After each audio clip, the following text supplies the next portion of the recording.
This is a story that kind of like it was brewing a little bit earlier, but it seems like it's officially going down. Uh, yeah, Ubisoft is being sued over the shutdown of the crew. A class action lawsuit has been filed because it turns out that when you buy a game, people believe that you should be able to play it. It's I love that out of all the companies that have ever done this, Ubisoft Is the gets one to eat eating the the shit. Mm-hmm. I love it. So I think part of the reason is also because, let's say you boot up, I don't know, fucking Metal Gear Solid 3 online, and you're like, the servers are down, it's over, I can't play. All right. Well, I still have Metal Gear Solid 3 in my fucking PlayStation to play. Right, or I boot up PSO for the Dreamcast, the original, and it's like, yeah, what the f are you gonna, it's like, all right, well, you hit offline mode, I guess. But in many instances, if it's a game that is like, literally, this is online only, what the f are you doing? There's a bit of an understanding there, but if you could offer some kind of offline thing, that's it, that's fine. Here, to just say you cannot drive your cars. F you. Yeah, fuck your cars. Fuck you. Everything you've ever done in this game. High Skull and Bones, dipshit. And then your legal defense is, well, you never knew it, but you never actually purchased the game. You purchased a license to access the game. I think go this fuck yourself. Situation was like incredibly well summarized by Ubisoft putting out a real statement by real people saying gamers should get used to not really owning their games. Mm-hmm. Mm-hmm. To which the universal response was, I guess you should get used to us not buying them. And that has happened. Ubisoft is in done and done. Oh yeah, right. Oh yeah. No, they're currently they're putting price tags on it. I was speaking to somebody a couple weeks ago who told me that they are seeing a bunch of CVs coming in from people in different Ubisoft departments because people work there seem to be convinced that if Shadows does bad, it's time to go. Man, as somebody who I know a number of people who have been like careerists at Ubi, it's gonna be pretty rough when, well, I mean, if you're good enough, you can figure it out. But Ubi has a very particular workflow, and if you're in their system for like a decade, it's kind of like they say the same thing about like being at like Pixar or so. Like you're out of the rest of the world, and like the compatibility issues with jumping. Yeah, it turns out you're not allowed to touch the girls at the other offices. It turns out. But it's not like assumed. Not all studios, though. There's some. Unless you go to Riot or Blizzard. There's some studios where you can just continue that fucking. The policy rolls over, baby. Yeah. The shittiest part was probably that after that statement, Steam updated its terms to then reflect that you don't own shit. To preemptively be like, hey man, it's not on us. Yeah, and then GOG came out and said, yeah, all these dudes are pussies. You own whatever, bro. Which was nice. I as someone that held on to the... I pretty much was like, not against digital, but I was like, I would rather have my cartridge or my disc physically, please, for a long time. And then I gave in because like space mattered and it just became more practical. It was always the way things were going to work out, but these streaming services that these fucking Stadians and these lunatics, that rose up to be like, hey, you get your metadata and that's it, but buy games and give us money for DLC that you'll never fucking actually own though. And once the service shuts down, thank you, goodbye, get the fuck out. Yeah, Ubisoft's been the worst of it by far. They've killed the most games the fastest. They've apparently responded by making it so that the Crew sequels have an offline mode now that will be accessible once the servers for those eventually shut down.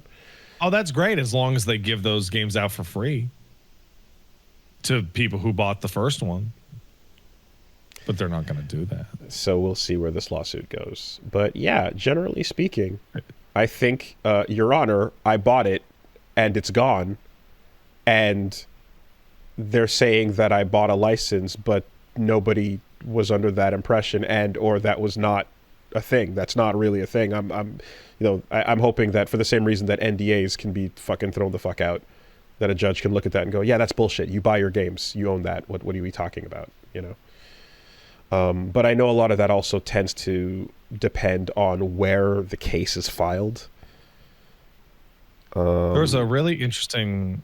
This is a minor aside, but California.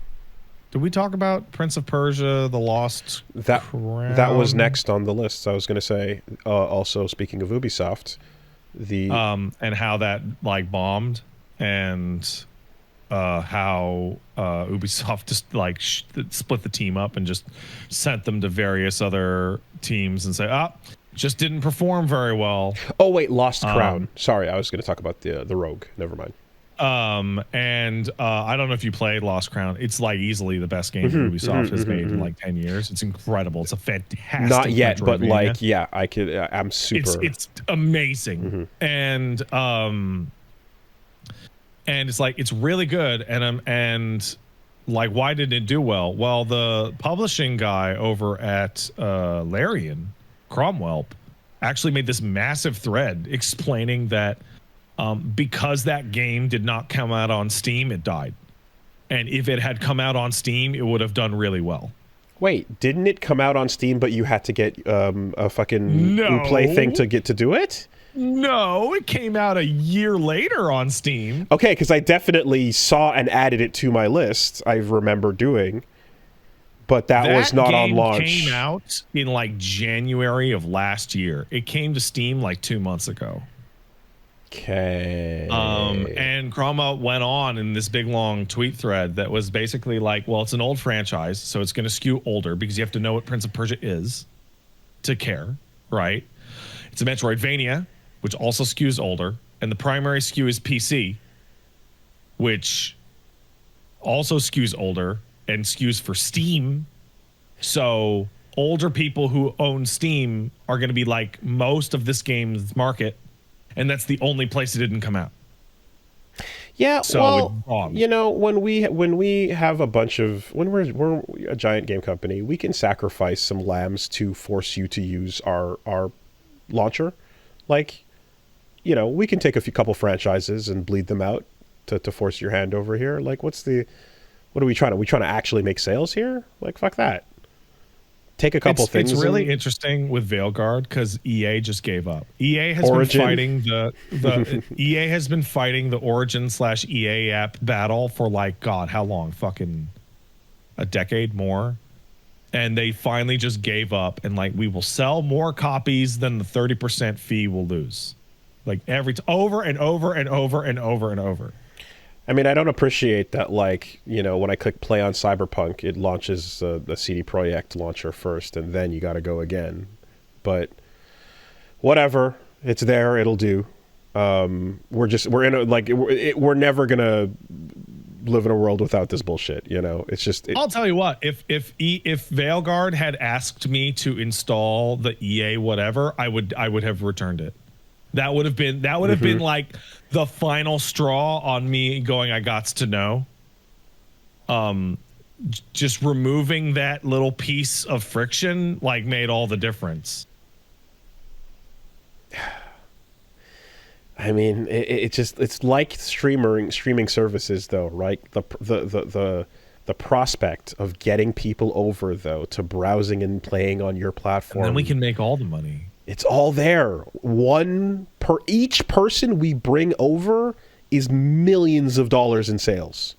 Okay, so Wooly, we've been running the Epic Game Store for years now, and we have successfully brought over 10 guys. How much money did we make? That's a quick 10 mil in the pocket. Oh, wow. Yeah. And those 10 guys are upset because when they open up the store, nothing shows up, actually. It's just a big black box on the desktop. They can't launch their games. But if you navigate invisibly, you can eventually find which button will launch it. So I don't think anything is funnier than Square Enix pretending that Kingdom Hearts is finally available on PC when it came out. Like that might be for the most first time disrespectful shit. Now available on Steam. Oh my god. Yeah. Well, so no, I was actually going to say the Rogue Prince of Persia was the other one that came out. Yeah, they made it look less interesting. Why isn't he purple anymore? He's not pink anymore. So they've changed the art style, and they've released its or incoming is a big overhaul patch, doubles the size of the game, adds a lot to the backgrounds, and just fleshes everything out. And then also just changes him from pink to flesh colored. And I guess somewhere in there, the Dead Cells guys were like having a battle over that art, and then they were like, please make him a normal Prince colored, and they're like, no, let's have a fun extreme art style, it'll stand out. And then they're like, well, the sales show you what they show you, so fuck that shit, switch it up. Pink, purple, Kinda in the middle there, something, anyway, like a lavender.